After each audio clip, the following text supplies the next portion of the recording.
नमस्कार दोस्तों, जय माता दी, जय माँ काली। कैसे हो आप सभी? आप सभी पर माँ काली का आशीर्वाद और उनकी कृपा सदैव बनी रहे। आप सभी स्वस्थ रहें, खुशहाल रहें, ऐसी प्रार्थना है माँ काली के चरणों में आप सभी के लिए। आज की वीडियो में हम बात करेंगे कि जो लोग माता काली की साधना करना चाहते हैं और पहली बार साधना कर रहे हैं, तो वो किस तरीके से माता काली की साधना करें कि इस नवरात्रि उनको माँ काली की सिद्धि प्राप्त हो। आज हम बताएंगे माँ काली के बीज मंत्र के बारे में कि आप माँ काली का बीज मंत्र किस प्रकार से सिद्ध कर सकते हैं। अगर आपके पास गुरु भी नहीं है तो आप किस प्रकार बिना गुरु के माँ काली की साधना कर सकते हैं। जैसे कि आप सभी जानते हैं कि माता काली कलयुग में जागृत हैं और अपने प्रचंड रौद्र रूप के लिए काली माँ जानी जाती हैं और कहा जाता है कि इनकी साधना कभी बिना गुरु के नहीं करना चाहिए। तो आज मैं जो आपको साधना विधि बताऊंगी वो आप बिना गुरु के भी कर सकते हैं। माता काली के सभी मंत्र स्तोत्र बेहद ताकतवर और शक्तिशाली होते हैं।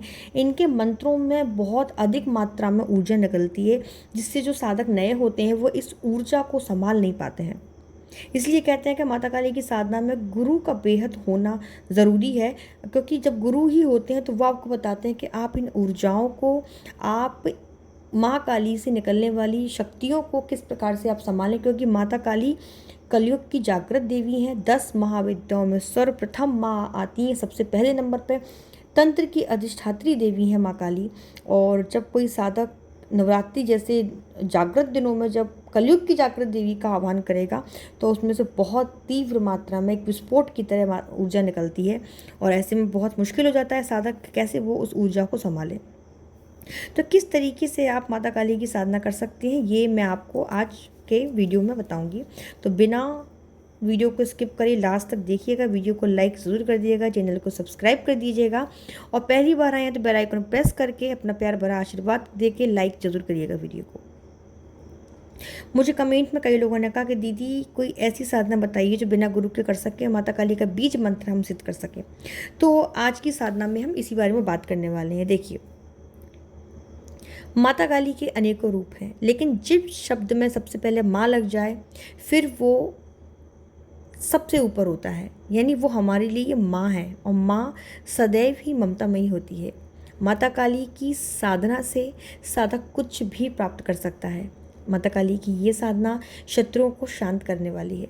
किसी भी मुकदमे में आप फंसे हैं या कोई महत्वपूर्ण कार्य आपका रुका पड़ा है, किसी प्रकार की बाधा है, तंत्र प्रयोग आप पर किया गया है, धन संबंधी कोई परेशानी है या नौकरी की समस्या है, आपको बच्चे नहीं हैं, आपकी कोख बंधन है, आपके व्यापार का बंधन कर दिया गया है, माता काली की ये साधना आप करते हैं तो ये तीव्र फल देने वाली है। तो आइए जानते हैं माता काली की बेहद शक्तिशाली और सबसे सरल साधना विधि के बारे में। तो सबसे पहले आपको क्या करना है, नवरात्रि के पहले दिन आपको नहा धोकर स्वच्छ हो जाना है। लाल रंग के वस्त्र आप पहनेंगे। देखो, काले रंग के वस्त्र भी पहन सकते हैं, लेकिन काले रंग का जो वस्त्र होता है इसका जो ज़्यादातर इस्तेमाल होता है वो तांत्रिक साधनाओं में यूज़ किया जाता है काले रंग का। तो ऐसे तो हमारी इष्ट भी माँ काली है तो आप काले रंग के पहन सकते हैं, लेकिन सात्विक तरीके से शांत स्वरूप में हम लाल रंग के वस्त्र धारण करेंगे। मैया को लाल रंग बड़ा प्रिय है। आपका आसन भी ऊनी लाल रंग का होना चाहिए।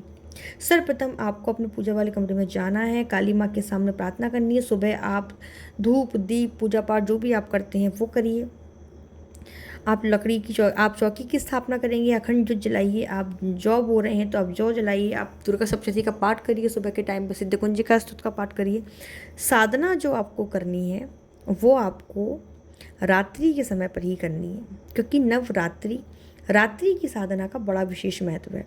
याद रहे, माता काली की जो आप स्थापना करेंगे तस्वीर की, वो उग्र प्रचंड गुस्से वाली या 10 भुजाओं वाली नहीं होनी चाहिए। आपको माता काली की शांत सौम्य मूर्ति की स्थापना करती है, सौम्य, जिसमें माँ मुस्कुरा रही है, माँ आशीर्वाद दे रही है, ऐसी तस्वीर की आपको स्थापना करनी है। ठीक है, ये तो हो गई आपकी सुबह की पूजा विधि। आप माँ को धूप दीप लगाइए, अक्षत लगाइए, लाल रंग के फूल चढ़ाइए, माला अर्पित करिए, माँ को भोग लगाइए। शाम के समय जब आप साधना में बैठेंगे तो आप लाल रंग के वस्त्र पहनेंगे। साधना में बैठने से पहले एक बार फिर से आपको नहाना है, लाल रंग के वस्त्र पहनने हैं। सबसे पहले आपको भगवान गणेश जी का ध्यान करना है। गणेश जी का ध्यान करके सबसे पहले आप ओम गण गणपते नमः मंत्र की एक माला करेंगे। किसी भी शुभ कार्य से पहले भगवान गणेश जी की पूजा करना बहुत आवश्यक है। तो गणेश जी का ध्यान करके इस साधना में सफलता के लिए आपको गणपति जी से प्रार्थना करनी है और उनका आशीर्वाद लेना है। ओम गण गणपते नमः मंत्र की माला करने के बाद आपको ओम नमः शिवाय मंत्र की एक माला ज़रूर करनी है। माता काली की किसी भी पूजा में सबसे पहले या किसी भी साधना से पहले ओम नमः शिवाय की एक माला ज़रूर करना चाहिए। इससे क्या होगा, माता काली की पूजा अर्चना से जो उग्रता आती है वो शांत होती है और शिव शक्ति की कृपा जागृत होती है और शिव शक्ति की कृपा आपको प्राप्त होती है, क्योंकि शिव शक्ति का संयोग ही परमात्मा है। तो आपको ओम नमः शिवाय मंत्र की एक माला करनी है। उसके बाद आप एक माला बाबा भैरवनाथ जी की करेंगे, बटुक भैरवनाथ जी के नाम की। ठीक है। भैरवनाथ जी जो है माता काली के समस्त कार्यों का संचालन करते हैं और भोलेनाथ के पांचवें स्वरूप बटुक भैरव माता काली के पुत्र के समान है। तो ये माता काली को बेहद प्रिय है। माता काली की पूजा के साथ साथ भैरव बाबा की पूजा का भी विधान है, अनिवार्य रूप से हमें करनी चाहिए। अगर माता की पूजा के साथ इनकी पूजा नहीं करते हैं तो ये बेहद नाराज़ होते हैं और माता से शिकायत करते हैं कि माँ देखो, आपके बालक ने, आपके भक्त ने मेरी पूजा नहीं की। इसलिए माता काली की पूजा के साथ साथ भैरव बाबा को भी मनाया जाता है। तो आपको ओम बटुक भैरवाय नमः मंत्र की एक माला करनी है। उसके बाद करनी है आपको अपने गुरु मंत्र की एक माला। जो भी गुरु मंत्र आपके पास है, आपको गुरु के द्वारा मिला है, आप उसका जाप करना है। इस साधना में सफलता के लिए आपको अपने गुरु से प्रार्थना करनी है। अब बहुत लोगों के मन में आता है कि दीदी हमारे पास तो गुरु नहीं है, तो हम किसका जाप करें। तो आप संकल्प के साथ भगवान भोलेनाथ को अपना गुरु बनाइए। भोले बाबा जगत गुरु हैं, तो आप उनको गुरु बना सकते हैं और ओम नमः शिवाय मंत्र को गुरु मंत्र के रूप में लेकर आप जाप कर सकते हैं। ओम नमः शिवाय मंत्र की एक माला करनी है आपको गुरु मंत्र के रूप में।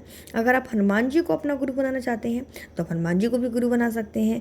आप भगवान कृष्ण को अपना गुरु बनाना चाहते हैं तो आप भगवान कृष्ण को भी गुरु बना सकते हैं। लेकिन अगर माँ काली की साधना कर रहे हैं तो आप कोशिश करें कि आप भगवान शिव को ही अपना गुरु बनाएं। और इस तरीके से अगर आप नवरात्रि में साधना करेंगे तो आपको कोई समस्या नहीं आएगी। 100% आपको साधना में सफलता ज़रूर मिलेगी। उसके बाद आपको माता को तिलक करना है, धूप दीप नैवेद्य के साथ माँ का पूजन करना है। तिल के तेल या सरसों के तेल का दिया आपको माँ के सामने जलाना है।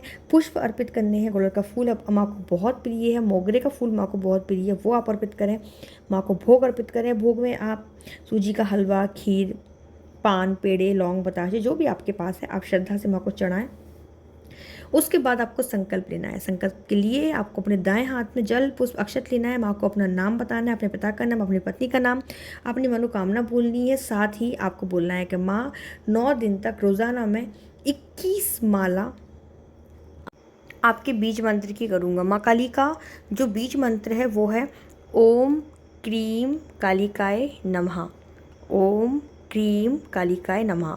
कई बच्चे इसके उच्चारण में कंफ्यूज हो जाते हैं कि दीदी आप बताइए ये क्रीम है या क्लीम है। तो मैं बता दूं कि माँ का जो बीज मंत्र है वो क्रीम है।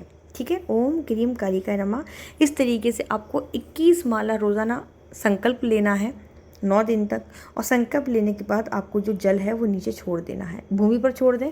और साथ ही माता से क्षमा याचना ज़रूर करें रोज़ साधना के बाद कि हे माँ, इस नवरात्रि साधना के दौरान हमसे जो भी भूल चूक हो, पूजा विधान में, मंत्रों के जप के उच्चारण में जो भी हमसे गलती हो, माँ आप हमें क्षमा करें। हम आपके ही नालायक और नादान बच्चे हैं। इस प्रकार से क्षमा याचना जरूर करें। रोज़ाना इसी मंत्र का आपको 1 माला हवन ज़रूर करना है। साधना के बाद में मैया की आरती करें। और इस तरीके से जब आप साधना करेंगे तो 9 दिन के अंदर आपका जो बीज मंत्र है वो ज़रूर सिद्ध हो जाएगा। और इसके बाद मैं आपको बताऊंगी नवरात्रि के बाद कि आप सिद्ध किए मंत्रों को कैसे पहचाने कि आपका मंत्र सिद्ध हुआ है या नहीं, और सिद्ध किए मंत्रों का इस्तेमाल आपको किस तरीके से करना है, ये भी मैं आपको अगले वीडियो में बताऊंगी। सभी को जय माता दी, जय माँ काली। धन्यवाद। आप सभी को नवरात्रि की बहुत सारी शुभकामनाएं।